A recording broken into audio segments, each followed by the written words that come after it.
ఏంటొదినా, నిండు గర్భిణివి, చక్కగా నీకు తినాలనిపించినవి తిని సంతోషంగా ఉండాలి కాని అలా దిగులుగా ఒకటి.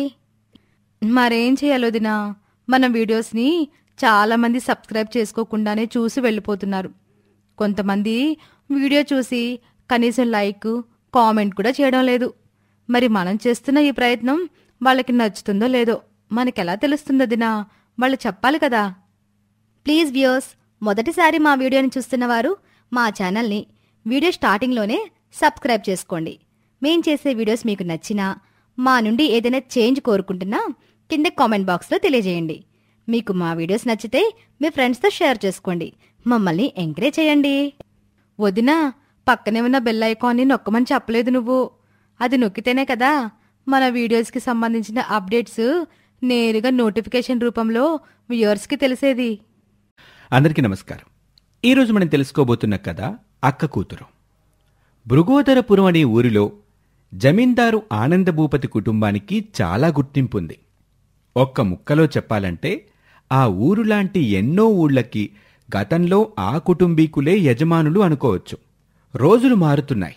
ఆ జమీందారులు, ఆ జమీన్లు తరిగిపోతూ వస్తూ ఉండటంతో వాళ్ళ ఆస్తుల్లో నుండి ఊళ్ళు పోయి బలంగా పొలాలు తోటలు మాత్రం మిగిలాయి. అలాంటి ఆనందభూపతికి ఒకే ఒక్క కూతురుంది. అతని కోట్ల సంపదకి ఆమె వారసురాలు. పెళ్లి వయసుకొచ్చిన ఆనందభూపతి కూతురు ప్రియాంకాదేవికి చక్కటి జమీందారీ సంబంధాలు వెతుకుతున్నారు ఆ దంపతులు.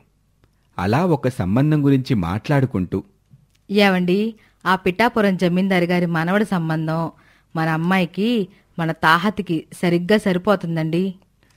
నేను అది అనుకుంటున్నాను దేవి. పైపెచ్చు ఆ కుర్రాడి ఫోటో చూశాక అమ్మాయికి కూడా కుర్రాడు నచ్చినట్టే ఉన్నాడు. అందుకే ఆ రోజు నుండి ఆ కుర్రాడి విషయం ఎత్తినప్పుడల్లా అమ్మాయి సిగ్గుపడుతూనే ఉంది. అవునండి, నేను కూడా అదే గమనించాను.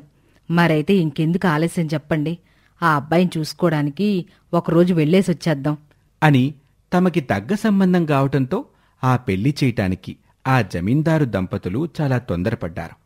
వాళ్లు కోరుకున్నట్టే ఆ సంబంధం ఖాయమవ్వటం, అంగరంగ వైభవంగా ప్రియాంకాదేవికి నరేంద్ర గజపతికి పెళ్లి జరిగిపోయింది.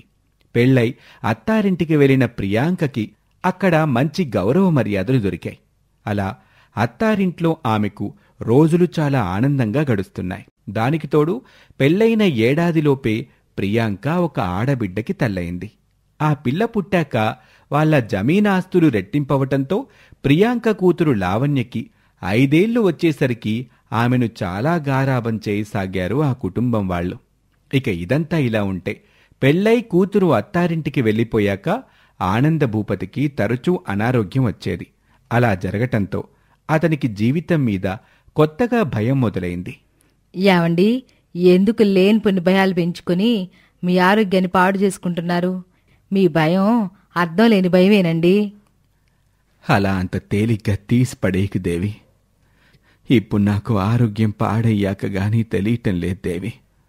ఒకవేళ నాకేదన్నా అయితే నీకు తోడుండేదెవరు? అవే మాటలండి. మాటలు మాత్రమే కాదు దేవి, యథార్థమిది. ఆడపిల్లకి పెళ్లి చేసి పంపించేశాక ఆ పిల్ల ఆ ఇంటి పిల్లే గాని మన ఇంటి పిల్ల కాదు. రేపు నేను లేని రోజుల్లో నీకు తోడెవరుంటారు? ఆఖరి దశ వరకు నిన్ను చూసుకునేదెవరు? ఈ ఆలోచనలతోటే నాకు నిద్ర పట్టటం లేదు దేవి అని ఆ భార్యాభర్తలిద్దరూ మాట్లాడుకుంటూ ఉంటారు.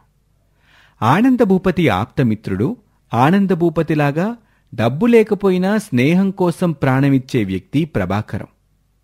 అలాంటి అతను ఆ భార్యాభర్తల మాటలు వింటాడు.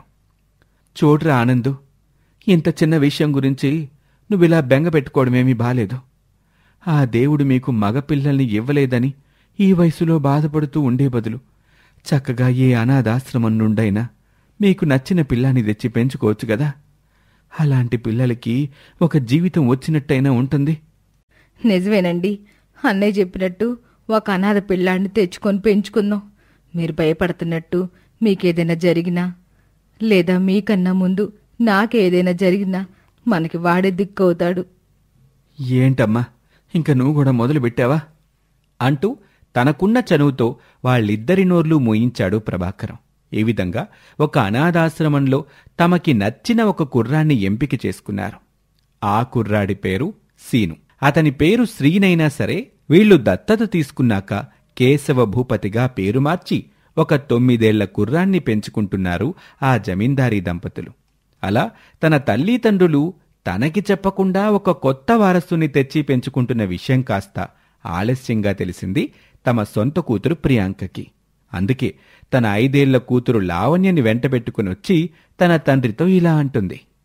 ఏంటి నాన్నగారు, నాకు తెలియకుండా మీరెవరో అనాథని దత్త తీసుకుంటున్నారంట. ఏ నాన్నా, మీకు నేనున్నాను సరిపోనా? మళ్ళీ వేరే బిడ్డెందుకు? చూడమ్మా ప్రియా, నువ్వు భయపడుతున్నట్టేమీ జరగదు. మేము కొడుకును పెంచుకున్నా నీకొచ్చే ఆస్తిలో ఏ లోటు ఉండదు. నీ ఆస్తి నీదే. అంటే ఏంటమ్మా, మీ నుండి నేను ఆస్తిని మాత్రమే ఆశిస్తున్నాననుకుంటున్నారా? ఇన్నాళ్ళు మీ ప్రేమ నా ఒక్కదానికే సొంతం, అది మీరున్నంత వరకు అలానే ఉంటుందని చాలా ఆనందపడ్డాను. కానీ ఇప్పుడు ఆ ప్రేమని ఇంకొకరికి పంచడానికి మీరు సిద్ధమయ్యారు. అసలు మీరెంత పెద్ద నిర్ణయం తీసుకుంటూ నాకు చెప్పలేదంటే మా అత్తగారింట్లో నాకు ఏం మర్యాద ఉంటుందనుకుంటున్నారు? లేదమ్మా, మేమీ నిర్ణయం తీసుకున్నప్పుడు నువ్వు, అల్లుడుగారు, మనవరాలు వెకేషన్లకని వెళ్లారని బావగారు చెప్పారు. అప్పుడు ఆయనకి ఈ విషయం చెబితే మంచి ముహూర్తం దాటిపోవడం ఎందుకు బావగారు, తతంగం కానివ్వండని ఆయన చెప్తేనే మేం కానిచ్చామమ్మా అంటూ తమ గత్యంతరం గురించి కూతురికి సంజాయిషీ ఇచ్చాడు ఆ తండ్రి. మొత్తానికి ఆ తల్లిదండ్రులు తమ ఆలోచన ఏంటో ఎంత చెప్పినా ప్రియాంకకి మాత్రం తన తల్లిదండ్రుల ప్రేమని ఆ కొత్తగా వచ్చిన వారసుడు దూరం చేస్తున్నాడనే భావన మాత్రం పోలేదు. అందుకే ఎవరు ఎలా ఉన్నా తను మాత్రం తమ తల్లిదండ్రులు పెంచుకుంటున్న కేశవ భూపతిని తన తమ్ముడిగా అంగీకరించలేదు. అలా ఏళ్లు గడవసాగాయి. ఇక్కడ కేశవ భూపతి పెరిగి పెద్దవాడయ్యాడు. అక్కడ ప్రియాంక కూతురు కూడా పెరిగి పెళ్లిడికొచ్చింది. ఈ మధ్యలో ఆనంద భూపతి, అతని భార్య దేవి ఇద్దరూ కన్నుమూశారు. ఆ జమీందారీ ఆస్తి మొత్తం ప్రియాంకకే వదిలేశాడు కేశవ. ఒకసారి అతనికి తెలిసిన ఒక వ్యక్తి కేశవతో ఇలా అంటాడు. ఏమైనా కేశవ, నువ్వు మీ నాన్న జమీందారు ఆనంద భూపతి గారి ఆస్తి విషయంలో చాలా తప్పుడు నిర్ణయం తీసుకున్నావు. అంత విలువైన ఆస్తిలో నువ్వు వాటా వదులుకోవటమేంటి చెప్పు? ఎలాగూ నువ్వు అధికారికంగా దత్తత తీసుకున్న కొడుకువే గదా వాళ్ళకి, మరి నీకు కూడా ఆస్తిలో వాటా ఉంటుంది గదా. చూడండి, దిక్కులేని అనాథల ఆశ్రమంలో పెరగాల్సిన ఈ సీనుని ఆ మహానుభావుడు దత్తత తీసుకుని జమీందారు వారసుడుగా కేశవ భూపతిగా నాకొక ఇంటి పేరుని, గుర్తింపుని, గౌరవాన్ని ఇచ్చారు. అలాంటిది ఆయన ఆస్తిలో నాకు వాటా లేకపోతేనే ఆయన కొడుకు అనే గుర్తింపుంది కదా, అది చాలదా అని అన్నాడు. ఈ విధంగా చిన్నతనం నుండి తన తల్లిదండ్రుల ప్రేమని, బంధాన్ని మాత్రమే ఆశించిన కేశవ తన తెలివితేటలతో తన కాళ్ల మీద తాను బ్రతుకుతున్నాడు. మరోవైపు ప్రియాంక భర్త నరేంద్ర గజపతికి అటు తన తల్లి తండ్రి చనిపోయాక, ఇటు అత్తమామలు కూడా చనిపోయాక తప్పుడు స్నేహాలతో జూదాలు, రేసులు అని కొండంత సంపదని తరిగించటం మొదలుపెట్టాడు. ఎంతైనా జూదాలకి ఉన్న గొప్ప లక్షణం అదే కదా, కింద పడిన వాడిని చాలా త్వరగా పాతాళానికి లాగేస్తాయి. అలాగే ఆనందభూపతి అల్లుడు నరేంద్ర గజపతి కూడా తనకి ఏ పెద్దల ఆక్షేపణలు లేకపోయేసరికి ఈ విధంగా తయారయ్యాడు. మధ్యలో అతన్ని వారించాలని ప్రియాంక ఎంత పోరాడినా చివరికి ఉపయోగం లేకుండా పోయింది. అందుకే తన కూతురు లావణ్యని తీసుకొని తన భర్తకి దూరంగా చాలా ఏళ్లుగా బ్రతుకుతూ చాలా దయనీయమైన కష్టాలు పడుతుంది. అలాంటి సమయంలో కేశవకి తన అక్క ప్రియాంక పడుతున్న కష్టాల గురించి తెలిసింది. అప్పుడు తన అక్కని ఆదుకోవడానికి వెళ్ళి, మిమ్మల్ని చిన్నప్పటి నుండి ఒక్కసారైనా అక్క అని పిలవాలి అనుకునేవాణ్ణి, కానీ నాకు ఆ అదృష్టం రాలేదు. ఇప్పుడు చూస్తే ఎంతో గొప్పగా బతికిన మీరు ఇలాంటి పరిస్థితుల్లో ఉన్నారు. నాకిది నచ్చలేదండి. మీకు అభ్యంతరం లేకపోతే మీరిద్దరూ నా దగ్గరకొచ్చి ఉండొచ్చు. ఆ మహానుభావుడి దయవల్ల మీకు పెట్టగలిగే స్థితిలోనే నేనున్నాను అని కేశవ అంటే అప్పుడు లావణ్య ఇలా బదిలిస్తుంది. నువ్వేనమ్మా మామయ్యవి? నీ గురించి అమ్మ చాలాసార్లు చెప్పింది మావయ్య. ఇప్పుడు అమ్మకి మతి స్థిమితం సరిగా లేదు. ఉందంటే ఉంది, అంతే. నాన్న చేస్తున్న పనుల్ని చూసి చూసి అమ్మ అలా అయిపోయింది మావయ్య. ఎప్పుడు తను కేశవ విషయంలో నేను తప్పు చేశానని అంటూ ఉండేది మొన్నటి వరకు. అవునా లావణ్య? నా గురించి అక్క అడిగిందా? అడగడమే కాదు మావయ్య, ఎన్నోసార్లు నాకు నీ గురించి చెప్పేది. మా అమ్మా నాన్న ఆ రోజు ఒక కొడుకుని దత్తత తీసుకోవాలని ఎందుకు అనుకున్నారో నాకిప్పుడు తెలుస్తుందే అనేది. తాతయ్య అమ్మమ్మల ఆస్తి నుండి చిల్లి గవ్వ కూడా తీసుకుని నీ వ్యక్తిత్వం అంటే అమ్మకి చాలా ఇష్టం. కానీ అలా నువ్వు ఆస్తిలో వాటా తీసుకున్నా కొంత ఆస్తి అయినా మాకు నిలబడేదని కూడా బాధపడుతూ ఉండేది. బాధ ఎందుకుండదు లావణ్య? పెళ్లికెదిగిన కూతురి ముచ్చట తీర్చలేని స్థితిలో ఉన్న ఏ తల్లికైనా బాధుంటుంది. అందుకే నీకేదైనా చక్కటి సంబంధం చూసి నేను పెళ్లి చేస్తానులే లావణ్య. అక్కకు కూడా నేను నయం చేస్తాను. అలా నువ్వు చెయ్యాలంటే నాకు వేరే సంబంధం కాదు మావయ్య, నువ్వే నన్ను పెళ్లి చేసుకోవాలి అని తన అక్క కూతురే అడిగేసరికి కేశవ షాక్ అయ్యాడు. అప్పుడు తన నిర్ణయానికి సంజాయిషీ ఇస్తూ, అవును మావయ్య, ఇప్పుడు నేను మాజీ జమీందారుల మనవరాల్ని, అంటే బ్రతికి చెడిన బాపతన్నమాట. అలాంటిది ఇప్పుడు నన్ను బయట వాళ్ళు ఎవరు చేసుకున్నా అమ్మని తమతో ఉంచుకోవడానికి ఒప్పుకోరు. మతి స్థిమితం లేని ఈ స్థితిలో అమ్మని వదిలిపోవడం నాకు ఇష్టం లేదు. అందుకే నువ్వే చేసుకో మావయ్య. మీ అక్కని, ఈ అక్క కూతుర్ని నువ్వే చూసుకోవచ్చు అని లావణ్య చెప్పిన జవాబు విన్నాక కేశవ చలించిపోయాడు. అందుకే లావణ్య చెప్పిన దాంట్లో ఉన్న నిజాన్ని ఒప్పుకున్నాడు. తన అక్క కూతురు లావణ్యని తనే పెళ్లి చేసుకుని తనకి అత్తైనా అక్కైనా ప్రియాంకే గనుక ఆమెను కంటికి రెప్పలా జీవితాంతం చూసుకున్నాడు ఆ తమ్ముడు. ఇది వాల్టి కథ. మరొక ఆసక్తికర కథలో మళ్ళీ కలుద్దాం. నమస్తే. గౌరీపట్నం అనే ఊరిలో కోదండరామయ్య అనే కోటీశ్వరుడు ఉన్నాడు. అతనికి 2 కొడుకులు. పెద్దవాడు శ్యామ్, చిన్నవాడు శ్రీకర్.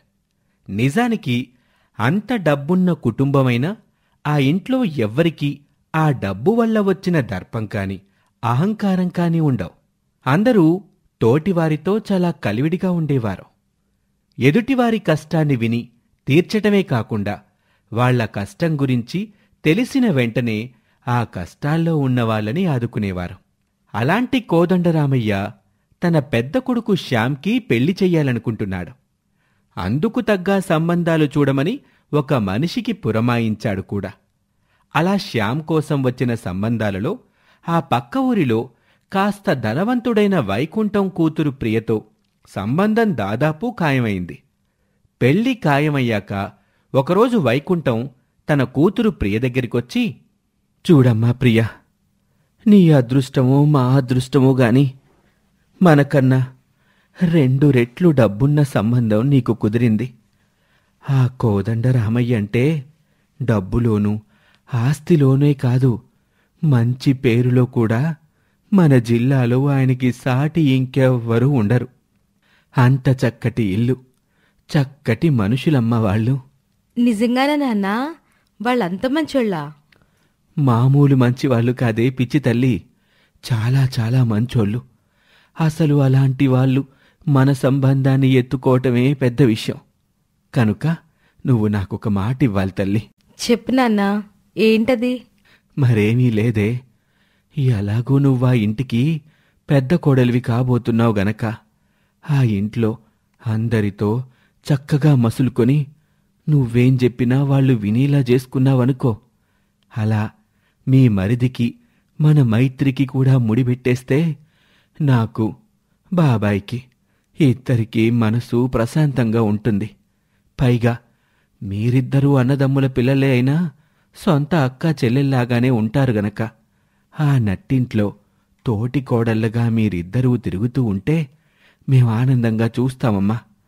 ఆ తర్వాత ఎలాగో అంత పెద్ద ఆస్తి మీ భర్తల పేరనే ఉంటుంది గనక మీరిద్దరు కూడా సుఖపడతారు అని చెప్పటంతో పెళ్లి కాకముందే ప్రియలో స్వార్థం పుట్టుకొచ్చింది. ఆ కోటీశ్వరుల ఆస్తి మీద కన్నుపడింది. అలా అన్నీ సవ్యంగా కుదరటంతో ప్రియ ఆ కోటీశ్వరుల ఇంట్లోకి పెద్ద కోడలిగా అడుగుపెట్టింది. ఇక అది మొదలు. ఆ ఇంట్లో అత్తమామల దగ్గర కాని, భర్త మరుదుల దగ్గర కాని చాలా మంచిదానిలా నటిస్తూ చాలా త్వరగా వాళ్ల మనిషిలా కలిసిపోయింది ప్రియ. ఒకరోజు తన అత్తగారి దగ్గరకు వెళ్ళి, అత్తయ్య, మీతో ఒక చిన్న విషయం చెప్పాలత్తయ్య. భలే దానివమ్మా, చెప్పు. మరేం లేదత్తయ్య, మా బాబాయ్ తెలుసు కదా మీకు. అయ్యో, ఎందుకు తెలీదమ్మా? మీ పెళ్లిలో ఒక్క విషయంలో కూడా చిన్న లోటు రాకుండా చాలా జాగ్రత్తగా అన్నీ సమర్థించుకుంటూ వచ్చాడుగా ఆయనేనా? పెళ్ళైపోయి ఇంటికొచ్చాక మేమందరం కూడా మీ బాబాయ్ గురించే చాలాసార్లు మాట్లాడుకున్నామమ్మా. అవునా అత్తయ్య? థ్యాంక్స్ అత్తయ్య. మరి మా బాబాయ్ కూతురు మైత్రి ఉంది కదా, అది నాకు సొంత చెల్లెలి కన్నా ఎక్కువే. ఇప్పుడు మన మరిదిగారికి మా మైత్రికి పెళ్లి చేసేస్తే తను కూడా మన ఇంటికి కోడలుగా చక్కగా మనలో కలిసిపోతుంది అత్తయ్య. ఆలోచన మంచిదేనమ్మా. మీ మావయ్యకి మన చిన్నాడికి చెప్పి చూద్దాం అని అత్తగారు మాట అనేసరికి ప్రియ తన చెల్లెలు నిజంగానే ఆ ఇంటికి కోడలైపోయినంత సంబరపడిపోయింది. అలా ఆ ఆస్తి మొత్తం తనకీ తన చెల్లెలికే మిగలాలన్న దుర్బుద్ధితో ప్రియ పెట్టిన ప్రపోజల్ వెనుక పరమార్థం అర్థం కానందువల్ల తమ ఇంటికి మైత్రి చిన్న కోడలిగా వస్తే ఒకే ఇంటి ఆడపిల్లలు గనక తోటి కోడళ్ల మధ్య ఎటువంటి పురపచ్చలు ఉండవని ఆ ఇంట్లో అందరూ అనుకున్నారు. అందుకే ఆ విషయాన్ని చిన్న కొడుకు శ్రీకర్కి చెప్పారు. అప్పుడు శ్రీకర్ వాళ్లతో, అమ్మా, నాన్న, మీరందరూ నన్ను క్షమించాలి. నేను కాలేజ్ డేస్ నుండి మా క్లాస్మేట్ సురభిని ప్రేమిస్తున్నాను. తను అవ్వటానికి పేదింటి పిల్ల అయినా మంచి మనసులో, గుణంలో, అన్నింటిలోనూ మన ఇంటికి సరిపోయే పిల్ల. అందుకే నా చదువు పూర్తయిపోయాకే ఈ విషయం మీకు చెప్పాలనుకున్నాను. కానీ ఇప్పుడు మీరు వదిన వాళ్ళ చెల్లెలి ప్రపోజల్ తెచ్చారు కాబట్టి ఇప్పుడు చెప్తున్నాను. నేను పెళ్ళంటూ చేసుకుంటే సురభినే చేసుకుంటాను. దాందే ఉందిలే నాన్నా, పేదేంటి ధనికేంటి? ఆ అమ్మాయి నీకు నచ్చితే వాళ్ళ ఇంట్లో వాళ్ళతో మాట్లాడదాం. నువ్వు ఆమెనే చేసుకుందువు గాని. థ్యాంక్ యూ నాన్న. మీకు ఈ విషయం ఎన్ని రోజులు ఎలా చెప్పాలా అని ఒక చిన్న భయం ఉండేది నాకు. వదినా, ఇదంతా నీ వల్లే జరిగింది వదినా. నువ్వు నాకు ఎంత హెల్ప్ చేసావో తెలుసా? నేను ప్రేమించిన అమ్మాయితో నాకు పెళ్లి ఫిక్స్ చేయించావు అని తన ప్రేమ పెళ్లి విషయానికి ఇంట్లో వాళ్ళు ఒప్పుకోవటానికి తన వదినే కారణం అన్నట్టు ఆమెను తెగ పొగిడేశాడు. అలా తన మరిది పొగడ్తలు వింటుంటే ప్రియకి ఒళ్ళు మండిపోసాగింది. మొత్తానికి తన సెమిస్టర్స్ పూర్తి కాగానే శ్రీకర్కి సురభికి పెళ్లి చేశారు. తమ పేదింటి పిల్ల ఒక పెద్దింటికి కోడలిగా వెళ్తున్నందుకు సురభి తల్లిదండ్రులు చాలా సంతోషాన్ని వ్యక్తం చేశారు. చూడమ్మా, నీ అదృష్టం బావుండి అంత పెద్ద మహారాజులు నిన్ను కోడలిగా చేసుకున్నారు. అందుకే తల్లి, ఏనాడు ఆ ఇంట్లో ఎవరితోటి ఎట్టాంటి తగులు ఎట్టుకోమాక. మీ తోటి కోడలు కూడా డబ్బున్న పిల్లే అని విన్నాను. కనుక ఆ అమ్మ ఎప్పుడైనా ఏదన్నా అంటే నువ్వట్టే పట్టించుకోకుండా కాస్త సర్దుకు తల్లి.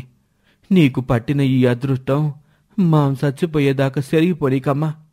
అయ్యో, అయ్యే మాటలయ్యా. నువ్వు చెప్పినట్టే నడుచుకుంటానులే. నీకెప్పటికీ మాట రానివ్వను. నేను మాటపడే పరిస్థితి తెచ్చుకోను అని తన పేద తండ్రికి మాట ఇచ్చిన సురభి తమ అత్తారింటికి కాపురానికి వెళ్ళింది. అక్కడ ఆ పేదింటి తోటి కోడల్ని చూస్తుంటే ఆ డబ్బున్న పెద్ద కోడలికి ఒళ్ళు మండిపోతుంది. అందుకే ఆమె కంట పడితే చాలు ప్రియ తన మనసులో ఇలా అనుకుంటుంది. ఈ అడుక్కు తినే మోకందాని అదృష్టం నాకన్నా బావుంది. లేకపోతే కూటికి గతిలేని కొంపల నుండి కోటీశ్వర్ల ఇంటికి కోడలైపోయిందా? మా మైత్రి ఈ సంబంధం మీద ఎన్ని ఆశలు పెట్టుకుందో ఏమో. ఇప్పుడు అదలా ఏడుస్తుంటే దానికి కారణం ఈ దరిద్రపు కొట్టుదే. అందుకే ఎలాగైనా దీన్ని ఈ ఇంటి మనుషుల చేతే బయటికి గెంటించి మళ్ళీ మా మరిదికి మైత్రికి పెళ్లి జరిపించాలి. ఈ ఆస్తి మాకు తప్ప వేరే వాళ్ళకి దక్కకూడదు అని ఆ పేద కోడలి మీద కసి పెంచుకుంది. ఇంకా అది మొదలు. ఆ ఇంట్లో అత్తగారు కాని ఇంట్లో మరెవరూ కాని కనిపెట్టలేని విధంగా ఆ ధనిక కోడలు పేద కోడల్ని ఇబ్బంది పెట్టేది. సురభి కూడా తన తండ్రికి ఇచ్చిన మాట ప్రకారం తన తోటి కోడలు తనని ఎన్ని ఇబ్బందులు పెడుతున్నా చాలా తేలికగా తీసుకునేది.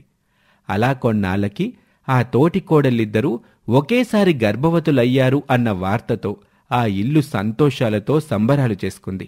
ఆ ఆనందంలో ఉండగానే కోదండరామయ్యకి గుండె నొప్పొచ్చింది.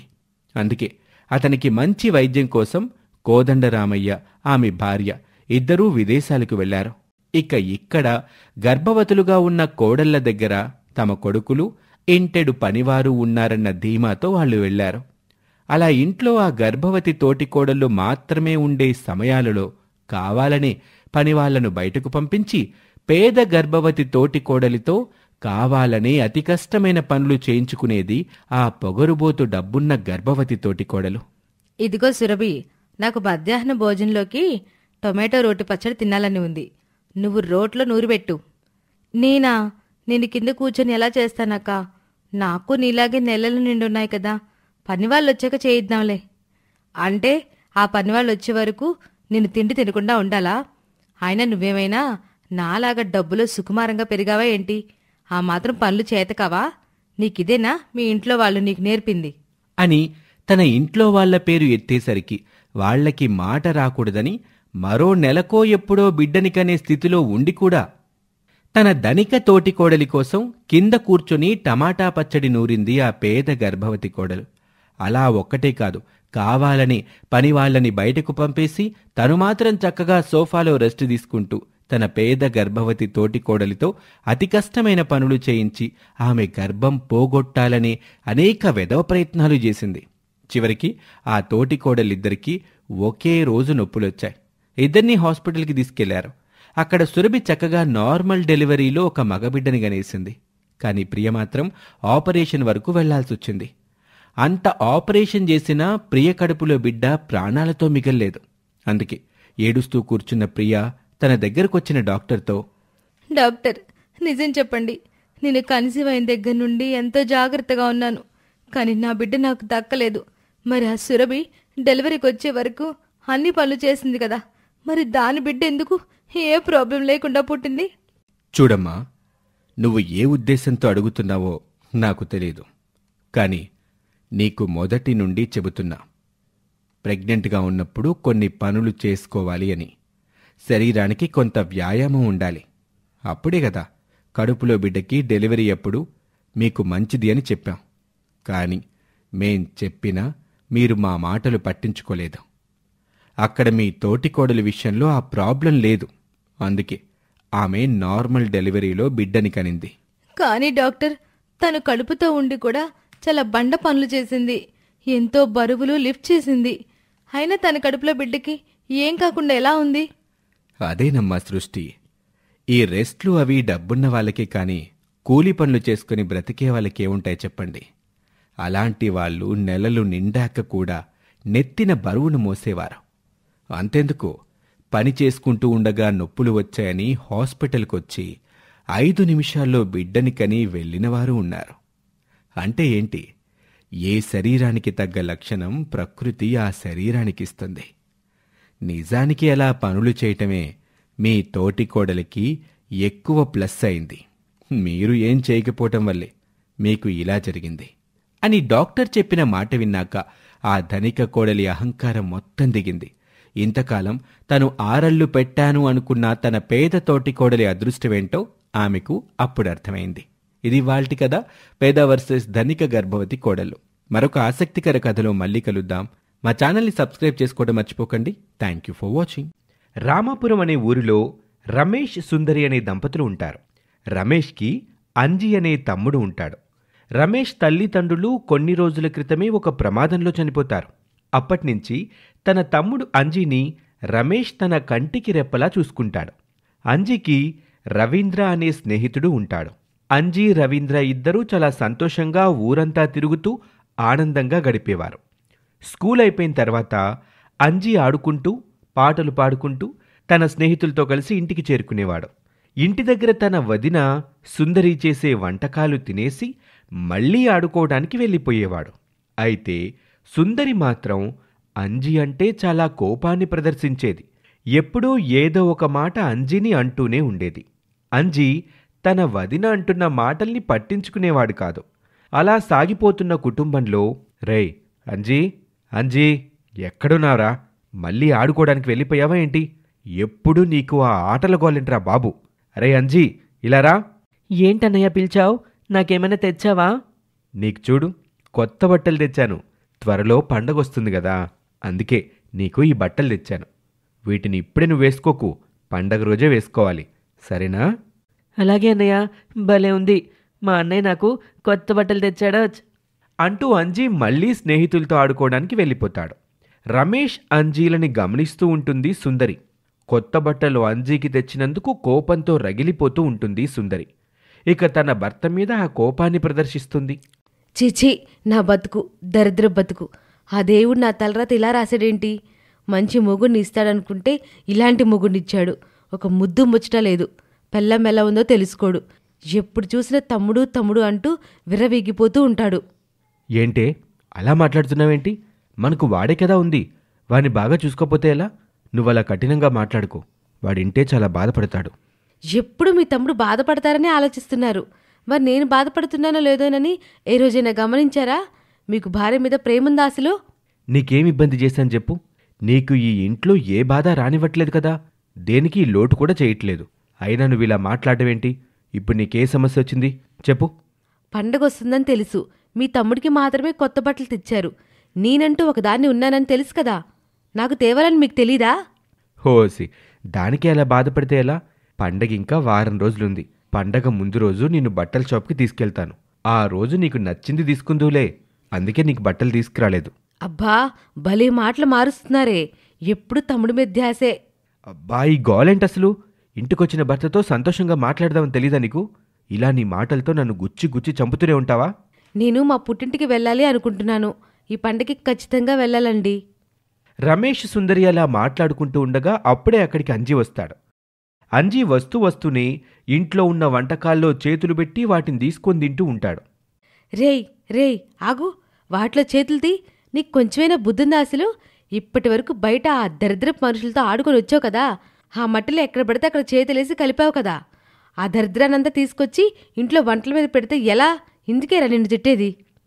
సుందరి తన తమ్ముడు అంజీని అలా అనేసరికి రమేష్కి కోపం తన్నుకొస్తుంది. ఆ కోపంలో ఆవేశంగా సుందరి మీద చేయి చేసుకుంటాడు. సుందరికి కోపం ఇంకాస్త ఎక్కువైపోతుంది. ఇక అదే కోపంలో ఇంట్లోకి వెళ్ళి గడియ వేసుకుంటుంది.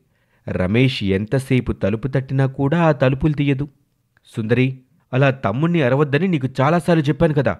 నువ్వు అలా చేస్తే ఎలా చెప్పు? దయచేసి ఇంకెప్పుడు అలా చేయకు సుందరి. తలుపు తీ, దయచేసి తలుపు తీ. రమేష్ అలా మాట్లాడేసరికి సుందరి తలుపు తీసి బయటకొస్తుంది. వచ్చి రాగానే రమేష్పై కోపంగా అరుస్తుంది. మీరు నన్ను ఇలా హింసిస్తుంటే నేను ఇంట్లో ఉండను. ఎప్పుడు మీ తమ్ముడు ముందు నన్ను అవమానిస్తూనే ఉంటున్నారు. ఈరోజు వాడు ముందే నన్ను కొట్టారు.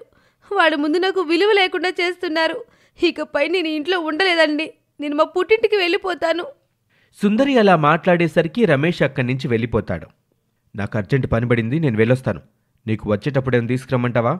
నాకేం వద్దు. కాస్త విషయం ఉంటే తీసుకురండి. ఎప్పుడు ఇలానే మాట్లాడతావా? భర్తని ఏమాత్రం అర్థం చేసుకోవా? ఇంతేనా నువ్వు? అంటూ బాధగా రమేష్ అక్కడి నుంచి వెళ్ళిపోతాడు. రమేష్ వెళ్ళగానే అంజీ ఇంట్లో ఒక మూలను కూర్చుని ఉంటాడు. వాణ్ణి చూసిన సుందరికి కోపం ఎక్కువైపోతుంది. కోపంగా అంజీ దగ్గరికి వెళ్తుంది. చేసిందంతా చేసి ఇలా మూల కూర్చున్నావేంటి? ఎప్పుడు మా సంసారంలో చిచ్చులు పెడుతూనే ఉంటావా? మీ అన్నయ్య నీ రోజు నన్ను కొట్టేలా చేశావు. నీ బతుకింతే. ఏది కావాలంటే అది చేసి పెడుతూనే ఉన్నాను కదా. అలాంటిది నన్నే అవన్నీ తిని తిట్టిస్తూ కొట్టిస్తూ ఉంటావా? వదినా, నన్ను క్షమించొదినా. నా వల్లే అన్నయ్య నీపై చేయి చేసుకున్నాడు. ఇంకెప్పుడు అలా చేయనొదినా. నాకు ఆకలిగా ఉందదినా. దీనికి మాత్రం తక్కువ లేదు. చేసిందంతా చేసి ఇప్పుడు పీకల్దాకా మెక్కు. ఉండు, తీసుకొస్తాను. అంటూ సుందరి వంటగదిలోకి వెళ్ళి కూరల్లో ఉప్పు కారం ఎక్కువ వేసి తీసుకొస్తుంది. ఆ వంటల్ని అంజీ ముందు పెడుతుంది. ఇదిగో తించావు. తినేసి అలా బయటికి వెళ్ళిపోతావు కదా. వెళ్ళిపో. మళ్ళీ మీ అన్నయ్య వచ్చే వరకు ఇంట్లోకి రామాకు. నాకు అసలే కోపం చిర్రెత్తుకొస్తుంది. నేను చూస్తుంటే గొడ్డును బాదినట్లు బాధలు అనిపిస్తుంది. అలా చూస్తావేంటి? తిను. అలా సుందరి ఇచ్చిన వంటలు తీసుకొని అంజీ తినటానికి కూర్చుంటాడు. ఆ వంటలేమో చాలా కారంగా ఉంటాయి, ఎక్కువగా ఉప్పగా ఉంటాయి. వాటిని తిన్నాక అంజీకి చాలా బాధగా అనిపిస్తుంది. ఆ బాధలో కడుపుని పట్టుకొని ఆ వంటలు తినకుండా బయటకొచ్చేస్తాడు. కారం కారం తట్టుకోలేకపోతున్నాను ఈ కారాన్ని. రే అంజీ, ఏంట్రా, ఏమైంది నీకు? కారం కారం అంటున్నావేంటి? నీళ్ళన్నా తాగురా. రే, త్వరగా నీళ్ళు తెచ్చివరా. నాకు చాలా కారంగా ఉంది. కడుపేమో మండిపోతుంది. కళ్ళు ఎర్రగా అయిపోయాయి చూడు. ఇక రవీంద్ర పరుగున తన ఇంటికెళ్ళి నీళ్లు తెస్తాడు. ఆ నీళ్లు తాగాక అంజీ కాస్త ప్రశాంతంగా ఉంటాడు. అంజీ కళ్ళల్లో కన్నీళ్లు వస్తూ ఉంటాయి. కడుపులోనేమో ఆకలి బాధ. ఇవన్నీ చూసి రవీంద్ర బాధపడుతూ ఉంటాడు. నాకు తెలుసులేరా, మీ వదిన మళ్ళీ ఏదో ఒక పని చేసింది అనిపిస్తుంది. మా ఇంటి దగ్గర తిందో కానీరా, ఈ పూటకి మా ఇంట్లో తినరా. వద్దురా, మీ అమ్మ నాన్న నన్ను తిడతారు, అక్కడికి వద్దులే. అయితే నువ్వు ఇక్కడే ఉండు, నేను వెళ్ళి తినటానికి ఏమైనా పట్టుకొస్తాను. ఇక రవీంద్ర అంజీ కోసం తినటానికి కొన్ని వంటకాలు పట్టుకొస్తాడు.